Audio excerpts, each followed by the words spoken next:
സഹകരണ മേഖലയെ തകർക്കാൻ ശ്രമിക്കുന്ന കേന്ദ്ര സർക്കാർ നയങ്ങളെ ഒറ്റക്കെട്ടായി എതിർക്കണമെന്ന വികാരമാണ് ഭരണപ്രതിപക്ഷാംഗങ്ങൾ പ്രകടിപ്പിച്ചത്.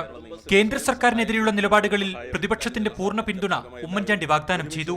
യോജിച്ചുള്ള സമരത്തെ എതിർക്കുന്ന VM സുധീരനുള്ള പരോക്ഷ മറുപടി കൂടിയായിരുന്നു ഉമ്മൻചാണ്ടിയുടെ വാക്കുകൾ. പാവപ്പെട്ടവരുടെ രക്ഷയ്ക്ക് വേണ്ടി കേരളത്തിലെ എല്ലാ വിഭാഗം ആളുകളും ഒന്നിക്കണം. ഗവൺമെന്റിന്റെ ഭാഗത്തു നിന്ന് ജനങ്ങളുടെ ദുരിതമകറ്റാൻ വേണ്ടി സ്വീകരിക്കുന്ന ഏത് നടപടിക്കും പ്രതിപക്ഷത്തിൽ നിന്ന് പൂർണ്ണ പിന്തുണയുണ്ടാകും.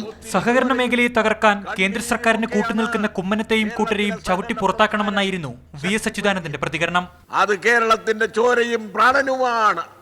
അതിനെ ഇല്ലാതാക്കാൻ കൂട്ടുനിൽക്കുന്ന കുമ്മനത്തെയും കൂട്ടരെയും കേരളത്തിൽ ചവിട്ടി പുറത്താക്കുക തന്നെ ചെയ്യും. സഹകരണ വിഷയത്തിൽ എല്ലാവരും ഒറ്റക്കെട്ടാണെന്ന് PK കുഞ്ഞാലിക്കുട്ടി പറഞ്ഞു. അതുകൊണ്ടാണ് ഈ കേരളത്തിൽ ഇതര അനിതര സാധാരണമായ യോജിപ്പുണ്ടായത്. ബാക്കിയുള്ളവർക്കാടെ നിൽക്കട്ടെ, എതിർപ്പൊക്കെ ഉണ്ട്, അത് എതിർപ്പിന്റെ സമയത്ത് എതിർപ്പെടുക്കാം. കേന്ദ്ര സർക്കാരിനെതിരെയുള്ള നിയമസഭയുടെ പൊതുവികാരത്തോട് PC ജോർജും യോജിച്ചു. കച്ചവടം ചെയ്ത് ഇന്ത്യ രാജ്യത്തെ വിൽക്കുന്ന നാണം കെട്ട ഒരു പ്രാഞ്ചിയട്ടനായി ബഹുമാനപ്പെട്ട പ്രധാനമന്ത്രി മാറി. മാതൃഭൂമി ന്യൂസ്, തിരുവനന്തപുരം.